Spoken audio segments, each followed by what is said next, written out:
안녕하세요. 이번 영상은 녹두장군 전봉준입니다. 왜 한 명만 하냐면요.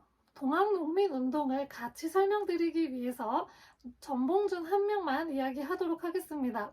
동학농민운동을 설명드리기 전에 동학이 무엇인가에 대해서 먼저 설명을 드려야 될 것 같아요. 조선 후기에는 청나라를 통해서 서학이라는 학문이 들어오게 되는데요. 이 서학이 천주교예요.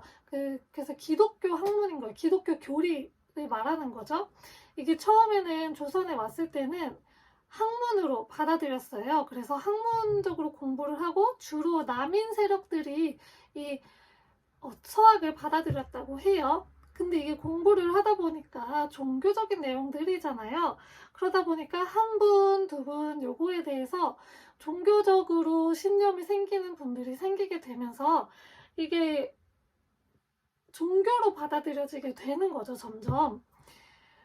근데 얘네가 막 제사도 거부를 하고 막 평등 사상도 이야기하고 하면서 조금 조선시대의 그 나름의 성리학적인 질서를 조금 흐트러 논다고 그 당시 사람들은 생각을 하게 된 거죠. 그래서 정부에서는 박해를 이제 하기 시작해요. 그래서 선교사분들도 많이 돌아가시고, 그리고 천주교를 믿는 신자들도 많이 돌아가셨어요.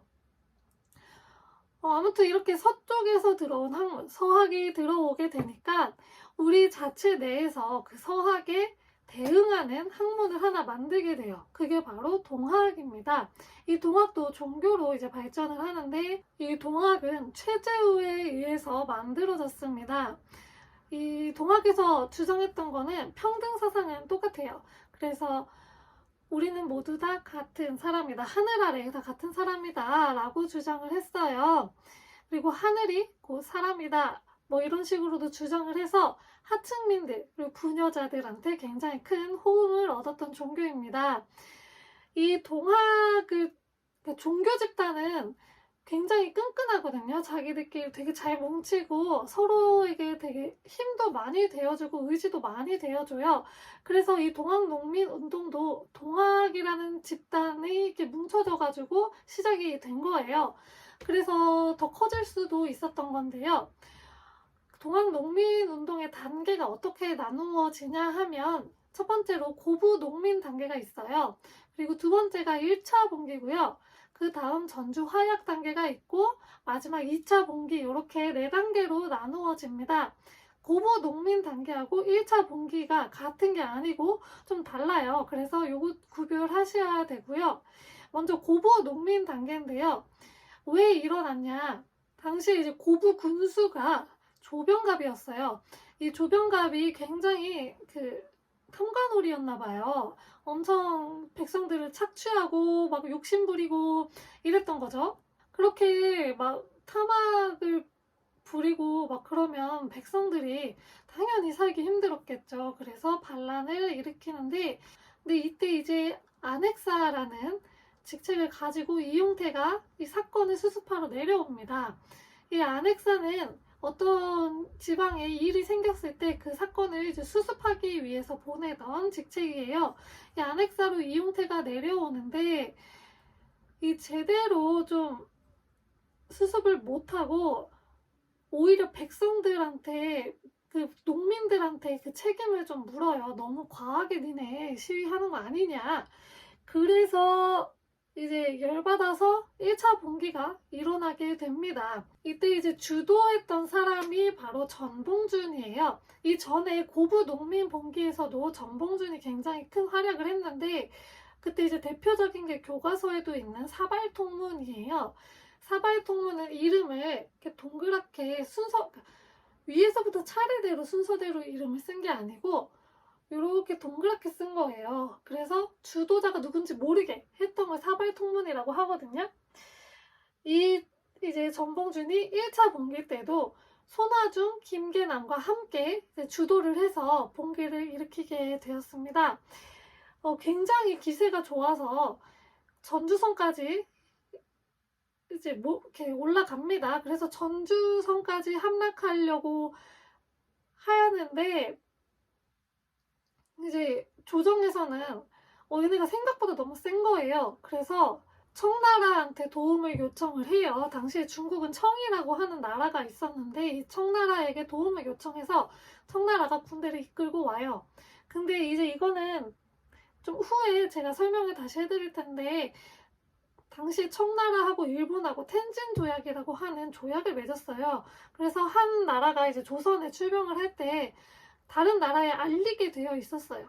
그래서 청나라가 자신들이 이제 군대를 조선에 출병을 하니까 우리 일본한테 이제 우리 조선에 군대 보낼 거야라고 이제 알린 거죠. 근데 일본에서는 쟤네 왜 보내지? 우리도 보낼래 하고 보낸 거예요. 그러니까 조선 조정 입장에서는 이게 아닌데? 왜 우리는 청나라한테만 요구를 했는데 일본까지 오지? 이거 좀 당황스러운데? 해서 농민군하고 화해를 합니다. 그게 이제 전주에서 화약을 맺게 되는데요. 이때 우리 이제 농민군하고 화해할 거야. 그러니까 청나라하고 일본 다 가도 돼. 했어요. 근데 일본은 이제 끝까지 안 가요. 버팅기고 있었는데 이제 조선 조정하고 백성들은 화약을 맺고 있었던 상황이었죠. 이때 이제 패정개혁안이라는 것을 농민군 대표들이 내놓습니다. 대표적인 게 이제 토지 제도 개혁 내용도 있고요.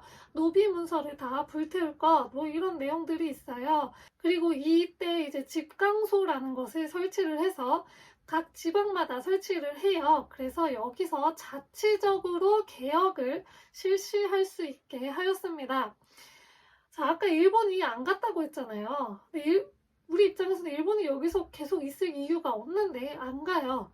일본은 이때를 기회 삼아서 이제 조선을 먹고 싶어 했었으니까 그전에도 계속 이때를 기회를 삼아서 경복궁을 점령을 합니다. 이게 뭔 짓거리예요. 경복궁을 점령을 해버려요. 그래서 이제 청나라하고 전투를 벌이게 돼요. 그래서 우리 한반도 내에서 청일전쟁이 시작이 돼요. 그러고 나니까 이제 농민들이 열이 받은 거죠. 우리 조선 땅에서 지금 뭐 하는 거냐. 외세에 내쫓아버리자 해서 2차 봉기가 일어나는데 이 2차 봉기는 1차만큼 그렇게 크게 우세하지는 못해요. 왜냐면 그 조선 조정에서 일본군하고 이제 손을 잡고 농민군을 대항을 하거든요. 그래서 공주에, 지금 충청남도 공주의 우금치에서 농민군이 대패를 하게 되면서 이 동학농민운동은 끝나게 됩니다. 이 동학농민운동이 끝나면서 주도자였던 전봉준이 잡혀가게 되었습니다. 그래서 교과서에도 굉장히 유명한 그 사진이 하나 있어요. 전봉준이 잡혀가는 사진인데 이로 인해서 이제 동학농민운동은 끝나게 되었고요. 점점 이제 일본이 우리나라 안에서 조선 안에서 개혁을 실시하면서 점차적으로 이제 조선을 먹으려고 하는 움직임들을 보였습니다. 이 전봉준이 녹두 장군이라는 별명이 붙어 있잖아요.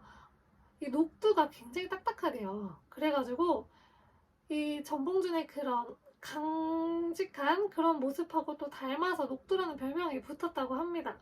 자, 여기까지 이번 시간은 전봉준에 관련한 동학농민운동에 대해서 이야기해보았습니다. 감사합니다.